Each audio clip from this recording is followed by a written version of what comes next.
अस्सलाम वालेकुम क्लास। तो आज हमारे पास है एक्सिलरी कंडीशंस है। तो इसमें ये कहना चाह रहा है कि हमारे पास जो पार्शियल डिफरेंशियल इक्वेशन होती हैं उसके मोर देन वन सॉल्यूशन या इनफिनिट मैनी सॉल्यूशंस हो सकते हैं। ये डिपेंड करता है उनकी कंडीशंस पर। तो इसमें उसने इस बात के बारे में ज़िक्र किया है।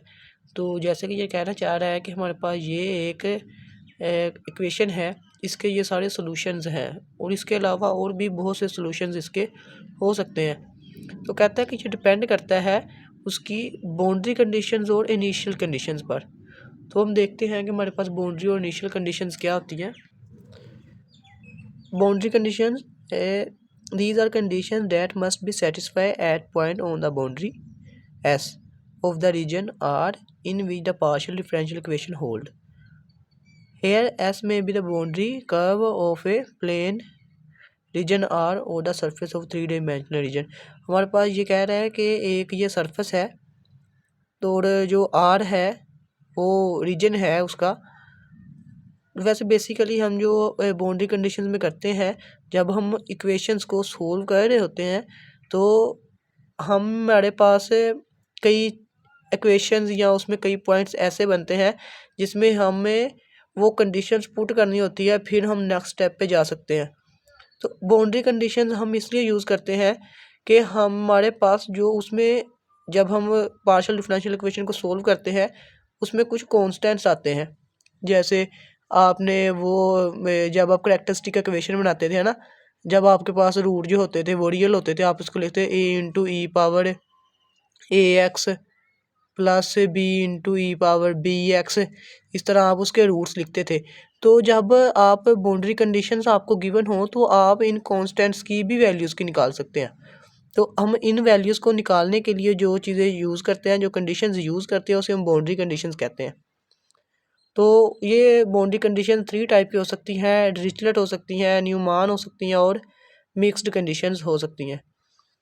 तो इसमें हमारे पास जो है u इज़ इक्वल टू जी, ये हम आगे यूज़ करेंगे, और partial u over partial n, मतलब फर्स्ट डेरिवेटिव जो होता है वो किसी वैल्यू के इक्वल होता है। तो जो मिक्स कंडीशन है इसमें हमारे पास डिरिचलेट और न्यूमान दोनों कंडीशंस यूज़ होती हैं। ठीक है, ये तीनों हमारे पास जो है वो सरफेस के ऊपर अप्लाई हो रही होती हैं।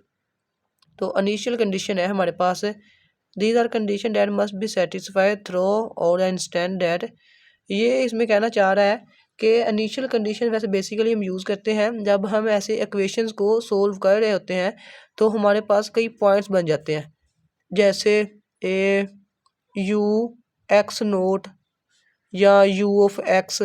ऐसे हमारे पास कई पॉइंट्स इक्वेशन के अंदर बनते रहते हैं। हम उनके अंदर जो इनिशियल कंडीशंस होती हैं वो पुट कर लेते हैं।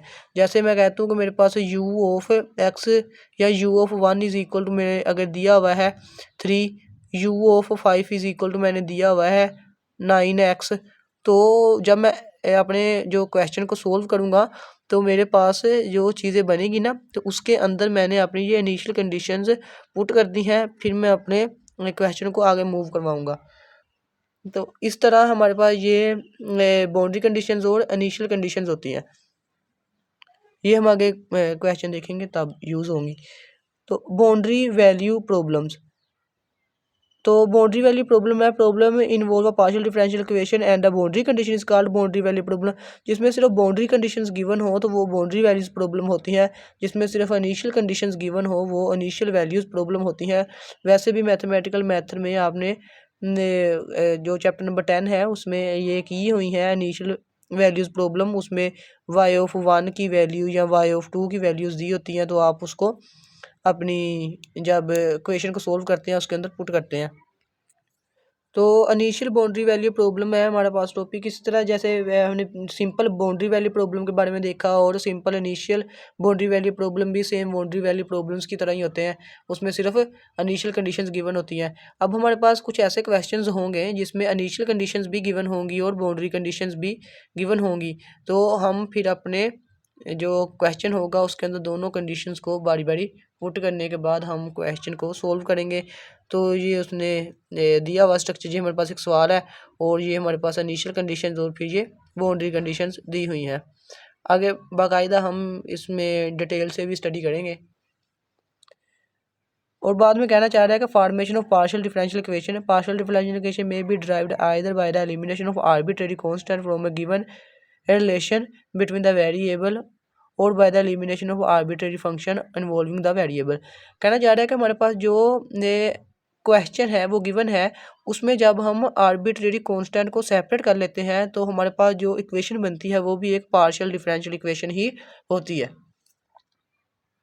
इसके लिए आप ये एक सिंपल सी एग्जांपल देखें, u is equal to a x plus b y, और ये दो क्वेश्चन है हमारे पास। अगर हम इसकी पार्शियल डिफरेंशियल इक्वेशन बनानी है तो हमें इसके जो आर्बिट्रेरी कांस्टेंट है उनकी वैल्यूज़ को फाइंड करना होगा। तो हम पहला क्वेश्चन सोल्व कर लेते हैं। इसको हम पार्शियली डिफरेंशिएट करते हैं विद रिस्पेक्ट टू एक्स। तो जब एक्स के रिस्पेक्ट में करेंगे तो वाई हमारे पास कांस्टेंट है वो 0 हो जाएगा। तो एक्स हमारे पास क्योंकि लीनियर है तो एक्स का जो डेरिवेटिव होता है वो 1 होता है, तो हमारे पास सिंपल ए बचेगा। और इसी तरह जब हम पार्शियल यू और पार्शियल वाई करेंगे तो हमारे पास जो ए एक्स है वो कांस्टेंट है 0 हो जाएगा, और बी हमारे पास कांस्टेंट के तौर पर बाहर। और जब वाई का हम डेरिवेटिव ले करेंगे partial y over partial y तो हमारे पास 1 आ जाएगा, तो मेरे पास सिंपल बी बच जाएगा। तो मेरे पास अब ए की वैल्यू भी निकल आई, बी की वैल्यू भी निकल आई, तो मैं इसको अपनी इक्वेशन 1 के अंदर पुट करता हूँ। तो मेरे पास क्या बनेगा, u is equal to x partial u और partial x and y partial u over partial y. तो इस तरह हम आर्बिट्रेरी कांस्टेंट को सेपरेट करने के बाद जो इक्वेशन बनाते हैं वो भी एक पार्शियल डिफरेंशियल इक्वेशन होती है। तो इसी तरह हमारे पास ये दूसरा क्वेश्चन है, जब हम इसको डिफरेंशिएट करेंगे पार्शियल यू और पार्शियल एक्स के रिस्पेक्ट में तो हमारे पास यहाँ पर प्रोडक्ट रूल लगेगा। ठीक है, प्रोडक्ट रूल ना भी लगाएं तो चलेगा, क्योंकि हमारे पास ये जो चीज़ है एक्स के रिस्पेक्ट में तो इसमें एक्स मौजूद नहीं है, तो ये कांस्टेंट के तौर पर वैसे ही बाहर आ जाएगा। ठीक है, जैसे हम करते हैं ना partial u over partial x के रिस्पेक्ट में हमारे पास अगर फंक्शन हो ए वाई का एक्स वाई का, तो मेरे पास जो वाई है वो कांस्टेंट के तौर पर बाहर आ जाएगा, और partial you partial x over partial x के ऊपर हमारे पास जो वो डेरिवेटिव है वो अप्लाई होगा। इसी तरह हमारे पास ये वाली चीज़ जो है ये कांस्टेंट है, ये बाहर आ जाएगी। जब हम इसके ऊपर अप्लाई करेंगे डेरिवेटिव तो हमारे पास 2x आ जाएगा। तो ए जो है वो कांस्टेंट है, वो इसलिए साथ में वैसे ही आ जाएगा। तो इसमें हमने क्या सेपरेट करना है, हमने वहाँ से b की वैल्यू या इन दोनों में से किसी भी एक की वैल्यू, मतलब वाई स्केयर प्लस आप सिंपल b की वैल्यू को भी सेपरेट कर लें तो फिर भी आपका जवाब आ जाएगा, क्योंकि इन्होंने सिंपल करने के लिए इसको और ज़्यादा वाई स्केयर प्लस बी की वैल्यूज़ हमने निकाल ली है। इसी तरह हम एक्स स्केयर प्लस वी की वैल्यू भी निकाल लेंगे। दोनों की वैल्यू इसके अंदर पुट करेंगे तो मेरे पास जो जवाब आएगा तो वो इन दोनों का सम होगा। ठीक है, इन दोनों को जब हम मल्टीप्लाई करेंगे, मतलब ये क्योंकि मल्टीप्लिकेशन फॉर्म में है ना। तो इसके बाद हमारे पास नेक्स्ट क्वेश्चन है, उसमें भी हमें क्या कहा है कि from the partial differential elimination the arbitrary constant. हमने इसमें से आर्बिट्रेरी कांस्टेंट को सेपरेट करना है, तो सेम हम वही चीज़ अप्लाई करेंगे, इसको विद रिस्पेक्ट टू एक्स और with respect to y differentiate करेंगे और इस इक्वेशन के अंदर पुट कर देंगे।